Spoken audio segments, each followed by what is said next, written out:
Hello and welcome to our show. Today on the show, we'll continue from where we stopped yesterday, and that is taking a critical look at our tertiary educational sector. To start our show, we'll take a backgrounder as put together by Francis Ogbe, and it is on the dynamics of global university ranking. Let's see this.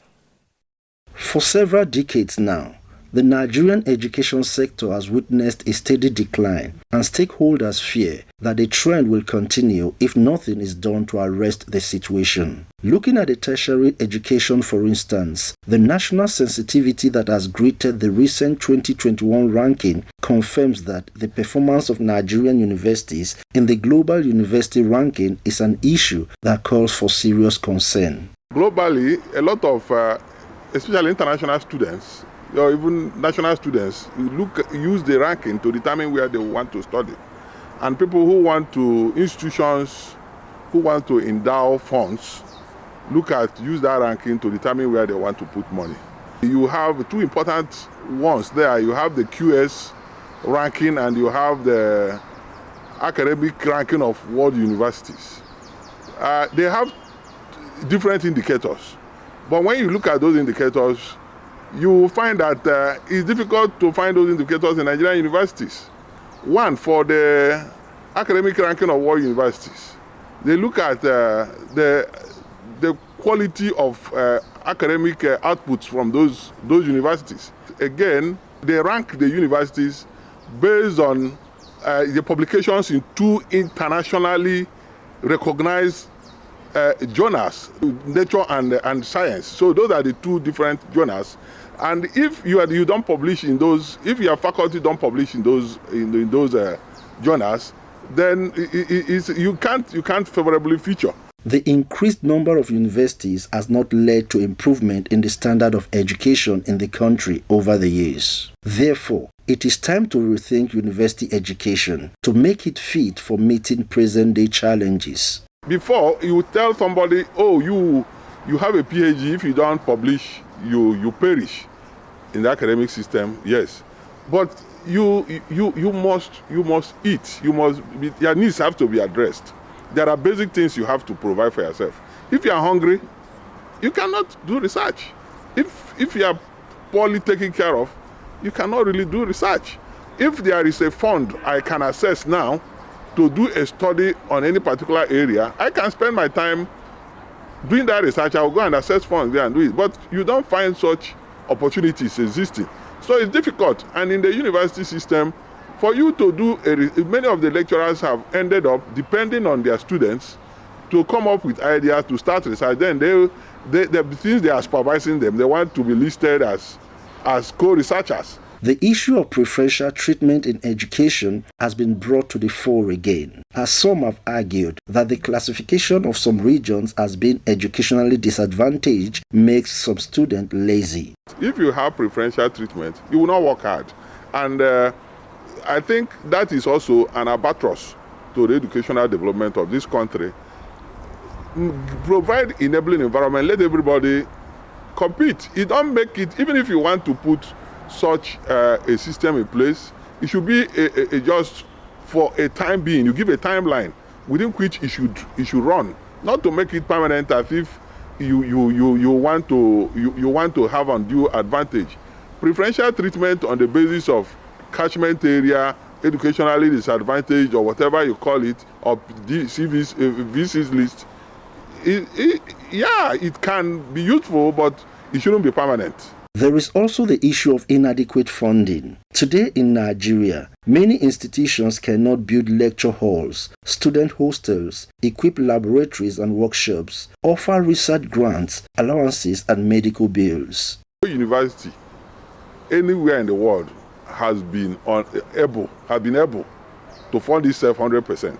There will always be support from endowments, from charities, from foundations, and of course from government. You see a lot of universities, for example in America, they get people from the academic, give them fellowship to come. Some charities, some foundations are funding those. In Nigeria, we do not have that, but we can have that. The reputation of the institutions has to be bolstered, because if the reputation of the institution is where you think there is so much mismanagement of funds, you think there is ethnicity in the management of that university, it becomes a very big challenge to people to put their money there. The level of decay within the system in terms of inadequate web publication, observed brain drain as a result of low morale of academic staff, incessant strikes which makes teaching and learning almost non-existent, make future hopes questionable. Government has started it by opening the space. Private sector has come in, and private sector includes individuals, institutions like the churches. A lot of groups have come in to play a role. So let them continue to play the role. Then another thing is that the quality of the faculty should be improved. Government, you don't take people into the university system for the sake of unemployment. Take people who add value to your system. That is two. Then the number three is there should be efforts to grow the university from inside, not from outside. Grow the university, you make sure that the matrix, set the standard for yourself, develop indicators, use it to track your own performance, and they set targets. Where are we today? Where do we want to be tomorrow? And how do we get there? These are very important things to consider in the life of a university. Our focus on Weekend Deal today will be on the state of tertiary education in Nigeria, challenges and prospects. Welcome back. The issue of ranking is serious, and almost all Nigerians are expressing the fact that they are not happy that no Nigerian university is among the top 1,000. All hands must be on deck to ensure that we up our ranking globally as far as university is concerned. Okay, one of the challenges facing this sector, higher educational sector, is the issue of the quality of lecturers vis-a-vis the students and the graduates. Thankfully, NTA Kebbi has put together this feature on it. Let's see it. Tertiary education has been recognized as a fundamental instrument for the construction of a knowledge-based economy and the development of human capital all over the world. Kebbi State has a population rapidly increasing day after day. A growing population necessitates some growth to accommodate the increasing number of students seeking a higher education. Yet, the potentials of the system in the state to fulfill this responsibility is frequently thwarted by problems. The university is like a finishing stage in a production process, like a building. You lay the foundation, you put up the structure, you put up everything. The university education comes at the level of painting, fixing fixtures, making it look good, and so on. Once the foundation is bad, there is very little you can do to transform a poor product within the period of, let's say, on the average, 4 years for most courses. We find out that a lot of graduates have missed it from the foundation, in the sense that from our primary school levels, some schools do not teach the right curriculum, do not teach the student the right thing. Then when we go to the secondary level, we find out that a lot of people go to miracle centers to write their WAEC or NECO. When they pass, they go into university. So going into the tertiary institution, everything becomes totally new for them, totally strange for them. So they have to pay and pave their way through. I believe mentorship is an important factor here. There should be a mentorship relationship between lecturers and students. I believe lecturing is not just about dishing courses to students.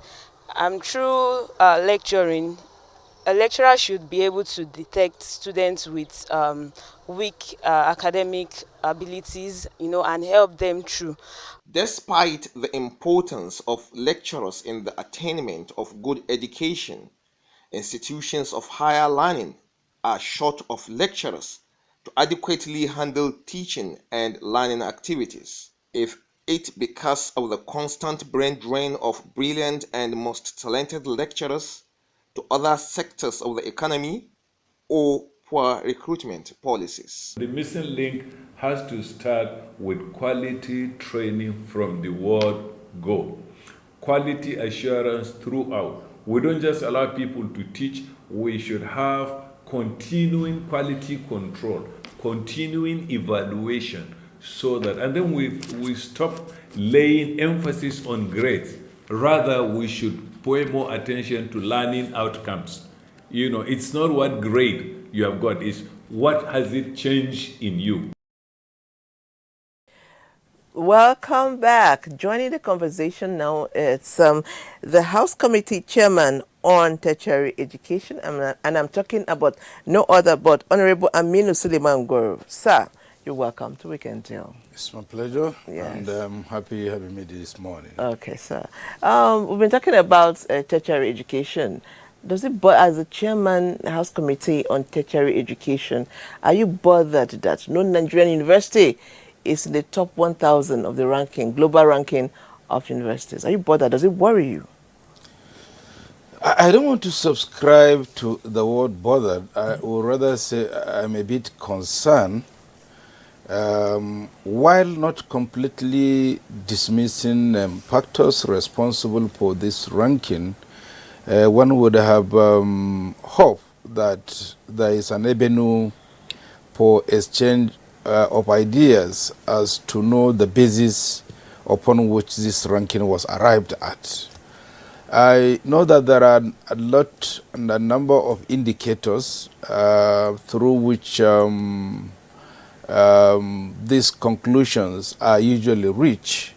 But from all the experiences, I am personally not convinced that objectives are actually placed on the front burner before arriving at the selection of who makes the 1,000 or not. Okay. I know that the argument sometimes centers primarily on research, publication, academic pit that countries attend to. But I also know that there are global politics involved in this, and I'm very frank with you on this. Yes, for instance, in 2017 at the UNESCO academic come together, some of the issues raised, particularly from African countries, South Africa, Egypt, and Nigeria, is to the extent that Africans are worried as to the rationale behind the ranking. The ranking, okay. Yes, though not on official level, but at T-side discussion, most of scholars, particularly administrative scholars in the West, argue, as far as I'm concerned, from a very pedestrian view. Okay. One of such is that our institutions, particularly in Africa, and talking about Nigeria, miss one or two targets. And what are those targets?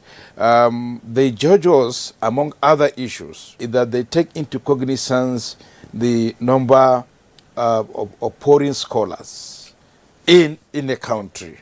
Oh. Yes, those who teaches, those who sit in the academic board, and the number of foreign students too. In the school? Yes, in school. Those are some of the fundamental factors they consider. Don't you think that these constant strikes are the reason why Nigerian graduates are referred to as half-baked? A lot of people say because they go to school, they are out of school most times, they go back to school just to write exams, and that's what's going on. So could that be the reason why Nigerian graduates are referred to as half-baked? But they are not half-baked. I would rather say that they are victim of a circumstance that is not theirs. I subscribe to the fact that perennial industrial action disrupt our academic calendar and subsequently and consequently affect probably the psyche of the student who have prepared to have a degree and to run a degree program for 4 years, ending up for 6, 7 years. Yes. It has its negatives. Yes. It has its negatives, and some consequences here and there. But what I have refused to, having been in the sector for this while, and having had the opportunity to interact with scholars and students within Africa and beyond, truly speaking, I'm not being sentimental. It will be difficult to persuade me that we are the back ladder. Absolutely, I won't subscribe to this. Okay, now let's talk about the issue of brain drain, where a lot of our graduates are going outside the shores of Nigeria. Yeah. What is your take on this? It's a thing for concern. I will also want to view it from two perspectives. Number one perspective is the fact that if they do not have capacity, even as they leave, none will have been engaged. So again, that dismisses the insinuation that our products are bad. But again, also, as a country, we are also paying for the inadequacies in terms of provision for employment for our graduates, the consequences of spending huge amount to train this only for foreign countries to benefit. But again, attitude comes here. And we needed to see how we can have an attitudinal change. People say why we are having graduates who are all depending on white-collar jobs is because of the elimination of technical schools. Hitherto, we had technical schools where students were trained in one aspect of, workmanship or the other, Very but we well. don't have them anymore. Very well. Do you think that has an effect on... Very well. I agree in total. Okay. I agree in total. And the other thing, speaking from personal experiences, is the fact that we don't have the benefit of mentoring and the benefit of student knowing the opportunities that abound in technical education. When I was in secondary school, I was in the technical school, but let me tell you how I re-engineered, left the technical school that left me now regretting. Because I would have been an engineer by now, or an architect, and even if I retire from public service, I would have had a private office. We went to a secondary school at that time, and I was studying building engineering at technical college. And they took us to do a practical in a girls' secondary school. And when they were coming out for breakfast, they said, three laborers, and they called themselves students. From that day, I grew and I said, so I'm now being programmed to become a laborer. I mean, that was the psyche then. And therefore, on finishing secondary school, I have to rewrite WAEC. Instead of going to Polytechnic, I struggled and went to the university and studied social sciences that will leave nobody anywhere. So it is true that we have to come back, and that is why I appreciate the initiative of the President Muhammadu Buhari in ensuring that now we have as many polytechnics as possible, more than conventional universities, and the decision of the Minister of Education under Adamu to ensure that there is going to be a new federal technical college in every state of the federation. And we have started with 6, another 6 is coming next year. I hope that the policy will be sustained even after this regime. Thank you very much. The issue of this educationally disadvantaged states have been in the news recently. We would go over to Kaduna because they have done an interrogation. Let's see the result of that. In the 70s, after the Civil War, in a bid to ensure the uniform development of the country's educational sector, the federal government introduced the policy granting preference to candidates seeking admission into federal institutions from states that were termed to be educationally backward. Most states from the north and a few from the south-south and southeast fell into this category.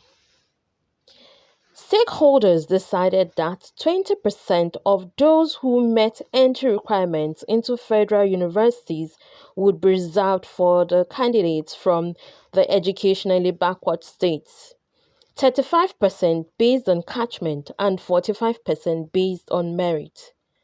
But in recent times, this policy has been faulted. The idea of having some states in Nigeria being tagged disadvantaged or educationally backward states, it is not a welcome thing. These states are disadvantaged, educationally they said, but all graduates go to the same labor market. They end up on the same street as coppers. And they are expected to match themselves. They are expected to compete in the few available spaces when it comes to job opportunities.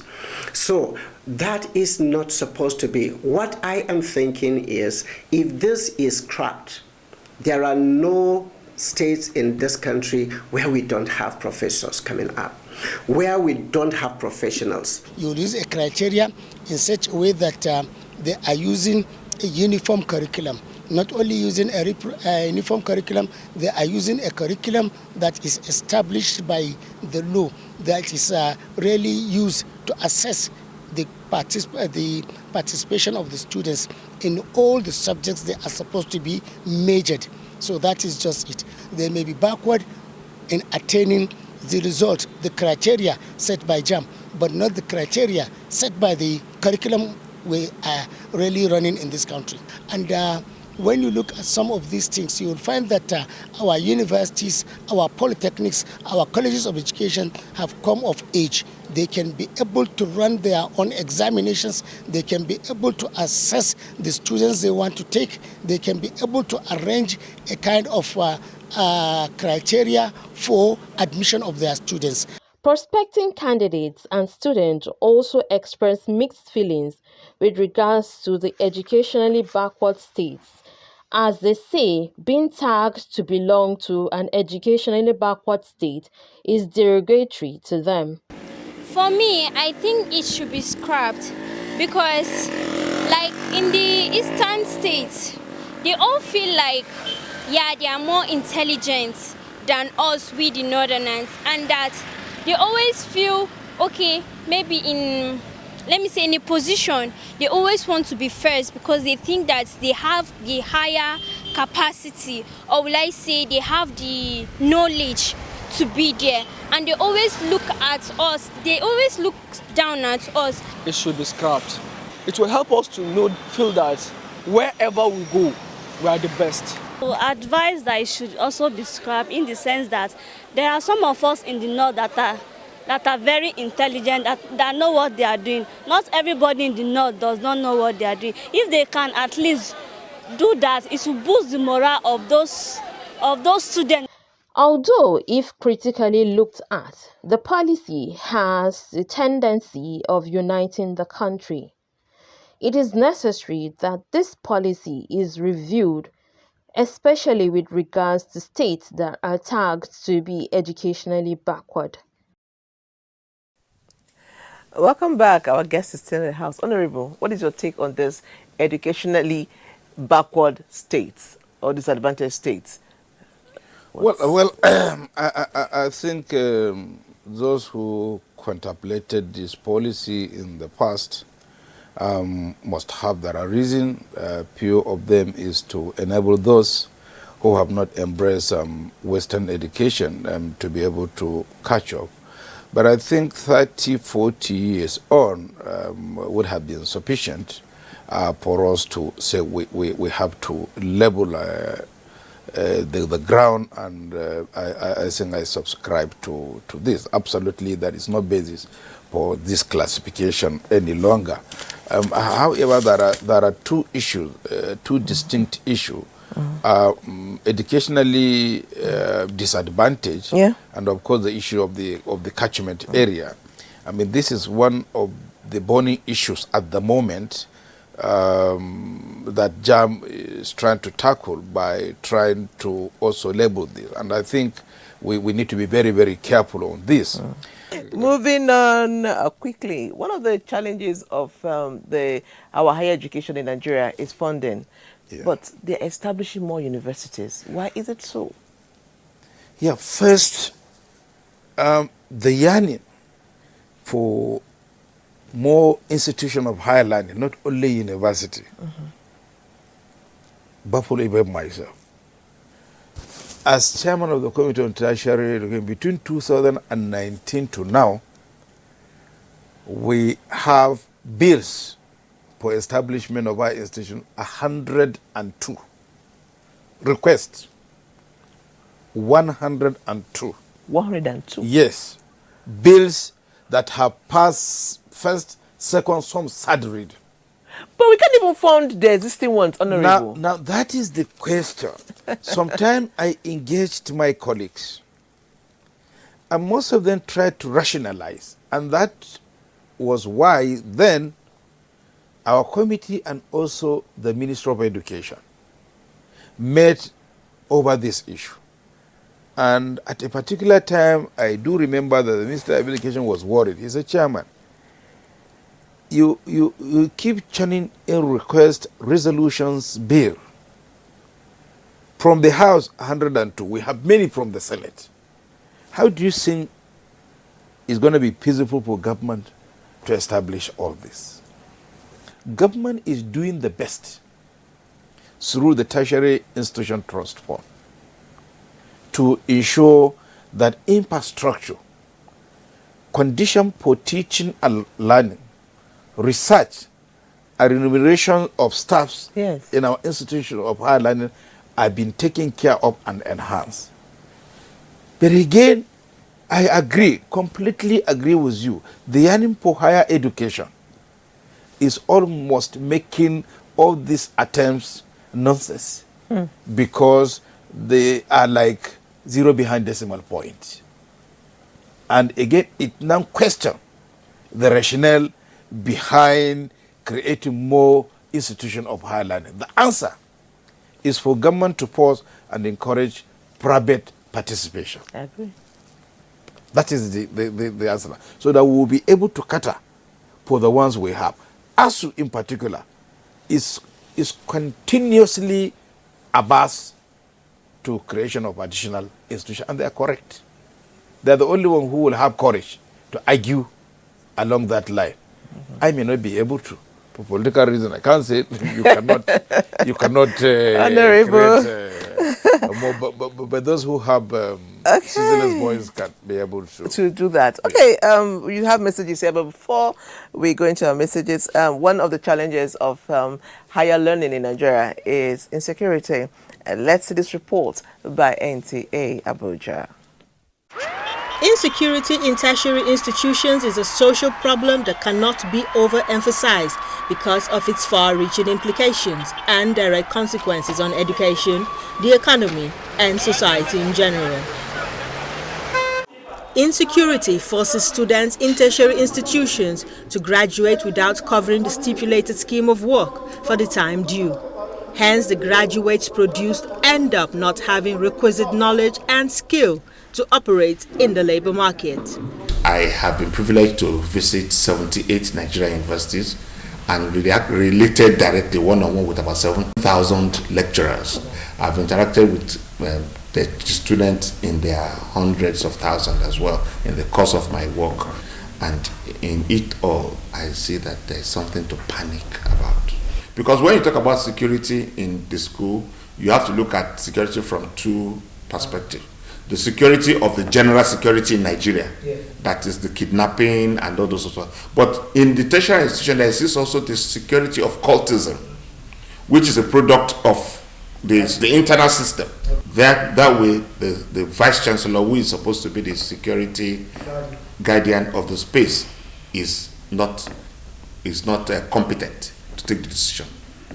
Meanwhile, the bad guys don't have a commander-in-chief that is in Abuja. Their commander-in-chief is there. So they can mobilize resources and they can mobilize ammunition and attack any of the institutions. And then the content of Nigeria's education sector does not give hope to the students.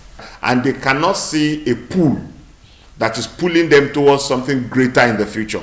So at every stage, they are frustrated. They don't know what tomorrow holds.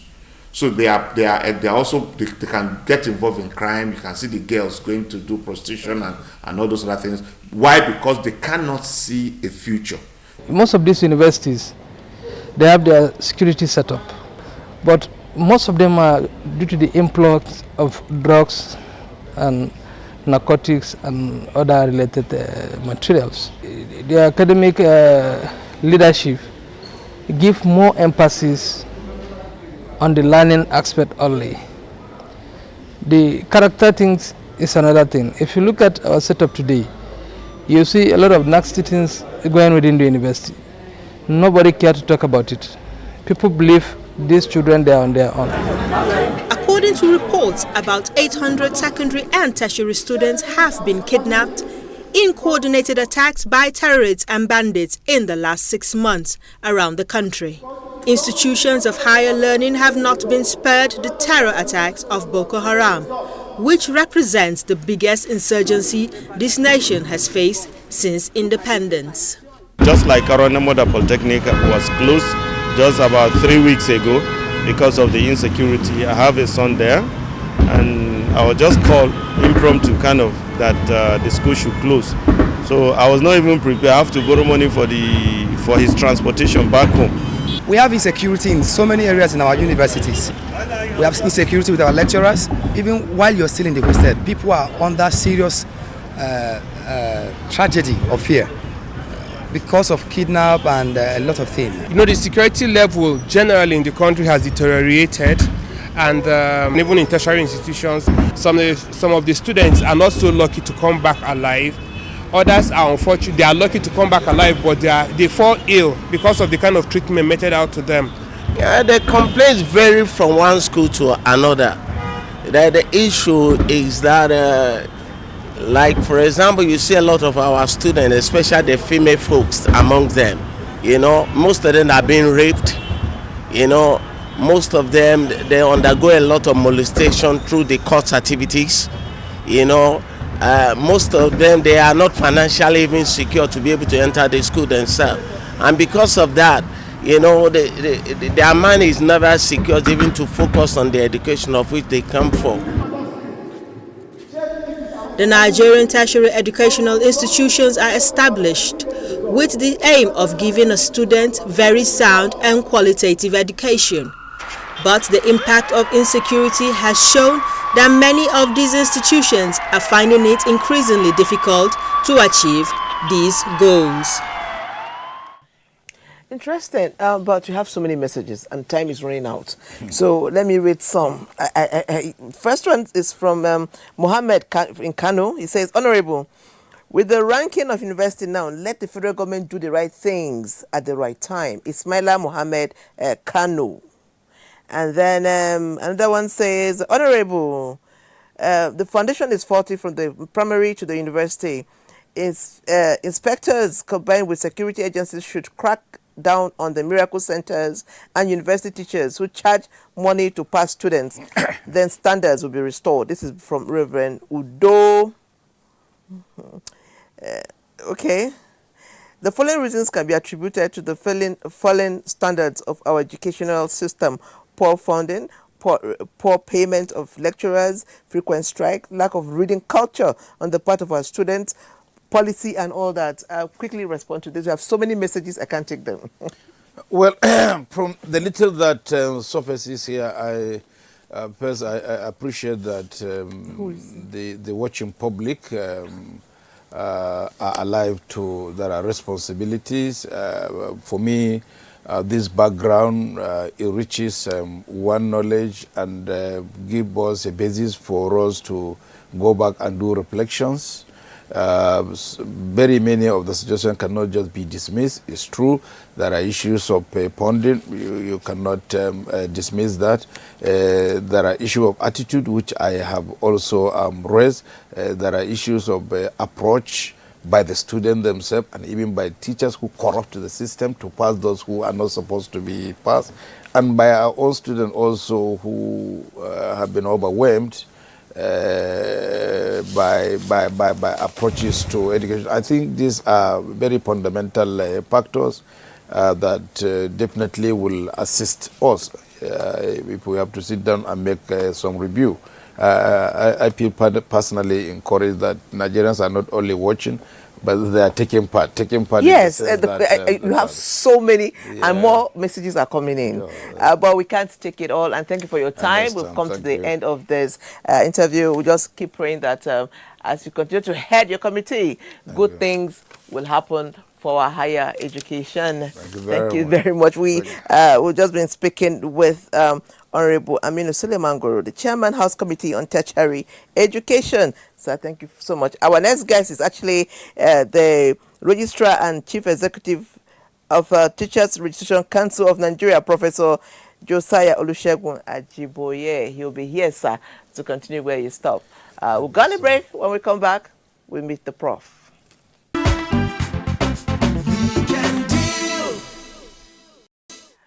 Welcome back. I will quickly go over to take this report by Suleiman, who I call USB. It's about the place of research and development in addressing societal issues. It is believed that Nigeria's COVID-19 experience did not only expose the country's limitations in the health sector,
talented intellectuals to migrate to other nations and become permanent resource persons.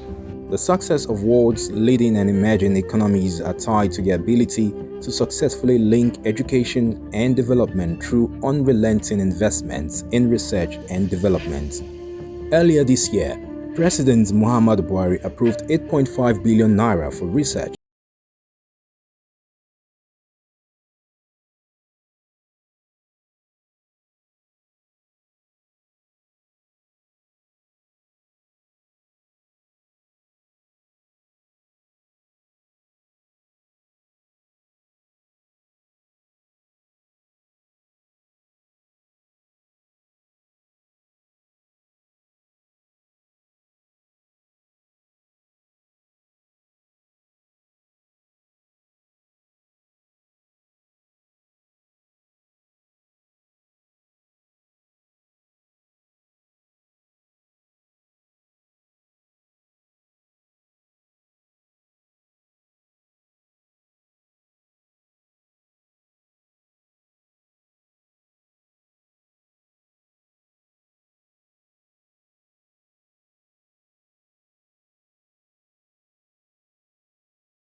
Did K. But my next guest is in the house.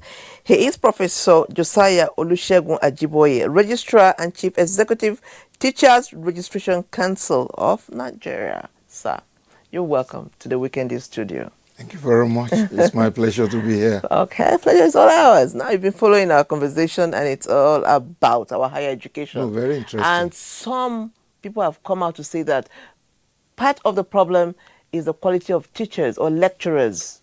What is your take on that? No, well, thank you very much for having me here. And I've been enjoying part of the discussion with regards to higher education, ranking of institutions, and the quality of the teachers and lecturers in our university.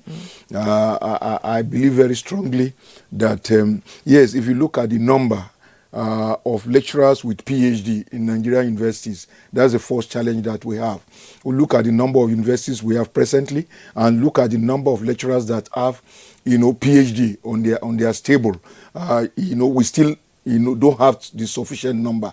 If a university like University of Lagos, first rated university like Lagos, have just about 34% of the lecturers, according to the last visitation panel team, they have just about 34% of their lecturers who have PhD. That means there's a big challenge. The same thing goes for a university like Ibadan with just about 60%. They're about close to 70%. So if these first generation universities are having shortfall in the number of PhD holders in their stable, then you can begin to imagine what is happening in all these new institutions, new universities. So let me quickly cut you in. What is the challenge? Why are they not getting their PhDs? No, to produce a PhD is not a day's job. Believe you me, it takes a lot of things. For even a first generation university like you just mentioned. We have been talking about research. You have been talking about research. PhD is research intensive. It's not just something you can take from the rack. Okay, to produce one PhD holder, you need a lot of investment to be able to do that. So, and it's not only Nigeria. Look, you can look at it globally. But our own challenge actually is that if the fourth generation universities are having this big challenge, you can begin to imagine what is happening in all these fourth or fifth generation universities, especially the private universities that we have around. Okay, so I think that is where we should begin to look at it. Our universities, yes, the quality of staffing, but one thing I don't want us to take away from the Nigerian university system is that when you look at the quality of the professors that we have in our universities, these are professors that can rank at par with their colleagues anywhere in the world. I can assure you of that. Look, so many of us have taught in other countries, other climes. Okay, we excel in those places. So if you rank the Nigerian academic with their colleagues elsewhere, you will discover that, look, these are people, they can stand their own anywhere they get to.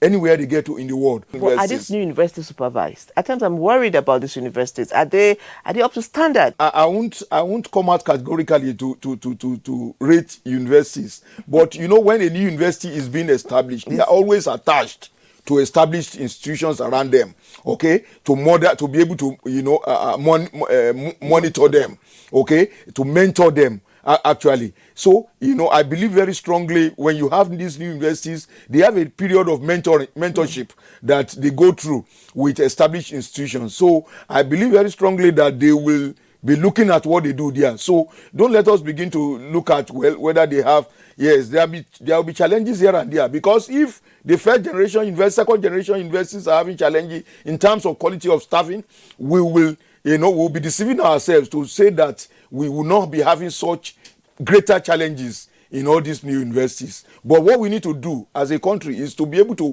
invest more in the production of these high caliber, research-based people that will be able to staff these new universities.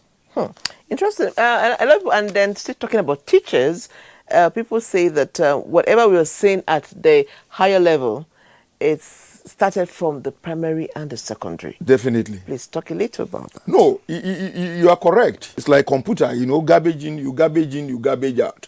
You have to look at what you call input, throughput, and output.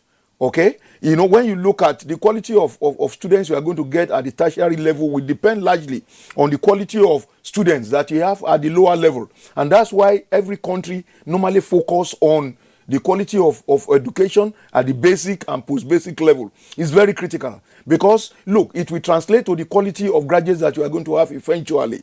Okay, if you have a quarter-baked graduates from basic and secondary education, definitely you'll be expecting like half-baked graduates ultimately when they get to the university. So it's important that countries actually target the quality of basic education and post-basic education. No country will surrender their classroom to just quacks, just anybody. Okay, and that's why in Nigeria, of recent, you can see the focus of the government at the level of the presidency, at the level of the Federal Minister of Education. The Honorable Minister of Education, particularly Malam Adamu, has been focusing on the issue of the teachers, which TRCN, Teachers Regional Council of Nigeria, represents. Okay, because our idea and our conviction is that if you are able to get it right, with at that level, then things will change. It will translate to the higher levels. Okay, and that is our focus, and perhaps that's why even Mr. President last year, the minister presented some proposals to be able to attract. There were two things that the minister was trying to address. Okay. One, how do we attract best brains to the teaching profession? Two, how do we retain experienced teachers in the profession? And I want to report to Nigerians that actually Mr. President was very glad with the proposal and he approved everything. Perhaps that was what drove Mr. President to also attend personally the last Global Partnership on Education Summit in UK, in London. That was what actually made Mr. President to personally attend that summit himself. And with that summit, there are certain declarations that Mr. President made, and which actually gladdened some of us. For example, he made a declaration with regards to funding, expansion in funding of education. Over the years, we have been talking of the quality of funding of education in the country, the poor funding of education in the country over the years. But Mr. President said he's going to dedicate the next 2 years to make sure that he expands the quality of funding for education in Nigeria. And if we can do this, increasing our budgetary allocation to education and also extra budgetary funding to education, I'm glad you were talking about TED Fund and its role. Yes. Okay? These are some of the things. When TED Fund came on board, it started as what you call Education Tax Fund. Okay? It's a product of negotiation between government and ASU. Okay? And when it started, and they were applying it to several things, but now it's well focused. Talking about teachers' qualification, people say that way back in those days, teachers were supervised. And this, apart from making sure that they are qualified educationally, they went to school to read education, they were supervised. So teachers were working very hard because they knew that supervisors can come in at any time. Can we still have supervisors in this modern time? Well, let me say this. Yes, there were challenges at a time. Okay, something snapped at a point. Okay. Our teachers are dedicated, committed people, and they are dedicated to duty, highly resilient people. But something snapped. Okay. At that point in time, in the early 90s, from the early 90s, you will see that so many states could not pay the salaries of teachers. It was at that point that the problem started. Because I was going to go there. I have so many messages. Somebody say, Prof, can you give us the concept of TRSN? And then TRCN. Yes. And somebody says, when is the examination coming up? Okay. So people are already asking that question. Yeah, the Teachers Regional Council of Nigeria is an agency of the Federal Ministry of Education established by the federal government to regulate the teaching profession across board, in all institutions and in all ramifications. Okay, the idea is that, look, the quality of the teacher is very central to the quality of education. If you say that no country can develop beyond the level of its education, the teachers hold the key. And so we have to be sure of the kind of teachers that we produce and the teachers that we find in front of the classroom. And that is why TRCM was put in place. Believe you me, we started the examination under this dispensation. It's under this Minister of Education, Malam Adamu, and the present government that we started before we came on board. They will just come to TRCN with a certificate from their college or university and they will be registered. But when we came on board in 2016, we said, no, this is not correct. For you to enter into any profession, there must be a stricture. There must be a gatekeeping exercise. And that was why we introduced the exam in 2017. That exam, we have been having it in all tertiary institutions, all universities that have faculty of education and all colleges of education in Nigeria. None of their graduates now will be able to get TRSN certificate without passing that exam. And we also have the general one for teachers, already existing teachers. Okay, we run that twice in a year. We're going to take a report, but I want to read this quickly. So, hello, Prof. Going by the short numbers of PhD in first-generation universities, this should be overcome by making it mandatory for whoever attains certain number of years must be able to start pursuing his or her PhD or should look for alternative job. Mohammed Kamba. Yes, Mohammed, you are correct. You know, there are regulations in all these institutions as well. You cannot even be promoted beyond certain levels. Yes, you can't go beyond a certain level. You can't be a senior lecturer, for example, in the University of Ibadan. You can't be promoted beyond senior lecturer in the University of Ibadan if you don't have a PhD. And I know that so many other institutions have that. So there are strictures that are also put in place for them to encourage them. But you see, before you venture into a PhD program, it's capital intensive as well. You can't blame these people.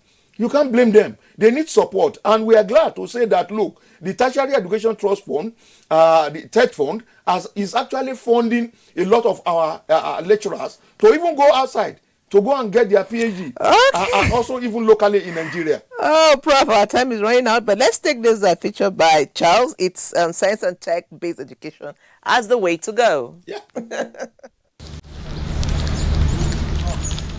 The process of replacing and continuing with modern scientific and technological innovations require constant practice, research, and implementation of projects. The reigning thing now is science and technology-based education. The world over, if you want to remain relevant in anything, you need to acquire science and technology. Not only assess and educate, develop. When you develop it, you become a better person. The world will have to reckon with you. Most of the scientific findings, if you don't make them useful for human use, they are irrelevant. In reality, the sharing of ideas and talents are very critical in different roles each of us play in improving scientific and technological breakthroughs. Inventions appear to have ended. What is happening now is innovation that is adding value to existing science and technology. If you don't join the struggle for that, nobody is waiting for anybody. For example, there is no aspect of technology or development that has not changed. A lot of improvement have taken place. The old cars that they used to crank using a handle, these days you can even stay in your house, in your room, and start a car. Technology is as good as a living thing. What you see today is not what you see tomorrow, and people are working very hard to add value to what is already existing, and that is the innovation. It's as if the science and technology has taken over all things in the whole world. A greater focus on developing strategies for prompt and proactive results in Nigeria science and technology-based education system require adequate assessment and endorsement for better practice. In Nigeria, we still have a lot to do. It's not that we don't have people. We have people, we have the talent. Technology did not start, the polished one we see, did not start overnight. It started from crude, and then they keep modifying until they are where they are. There are people that are very good, they go on research. There are people that have good ideas, but the challenge is the environment, the support, the facilities. Generally, in engineering, you can't do engineering without a very good base for production of metals. I understand Ajakuta is still there, it has not been completed. Not much things are coming out of Ajakuta, and that is supposed to form the base of our technological development. Ensuring and coordinating proper advancement in science and technology will stimulate positive impact on socio-economic growth. Sometimes we need to value the little ones we are having so that we continue to gradually develop on them until, for example, this keke napep that we use every day here and there is made in India. If you go to India, most of them use keke napep. But there are people that can even produce things better than keke napep here in Nigeria. But how do you move it forward? How do you make it in commercial quantity? Who is coming to pick? We need people that have love for the country. We need people that have love for science and technology. The interpretation people give to this kind of school, technical school, they think is just go and learn handwork and go. It goes beyond that. You need to know the principles, the materials, science, and so on before you put things together. During the lockdown, we are taught to be washing our hands, and we thought that you coming to use your hand to on a tap, wash your hand, use hand to lock it. We don't know what you have put on that tap. So we decided to go on leg-operated washing machine during that COVID. It's still there by our gate. There is a container for soap. We connected it to a direct water supply, and then we have the exit passage for water. When you are done with your washing, you don't use your hand because the hand may be contaminated. So use left leg to collect the soap, use right leg to collect the water and wash. When you are done, you leave it. It offs by itself. Extraordinary scientific and technological abilities in solving past, present, future, and imperative challenges of human endeavors are rooted from cradle to accomplishment. Thank you. That was by Charles Obike.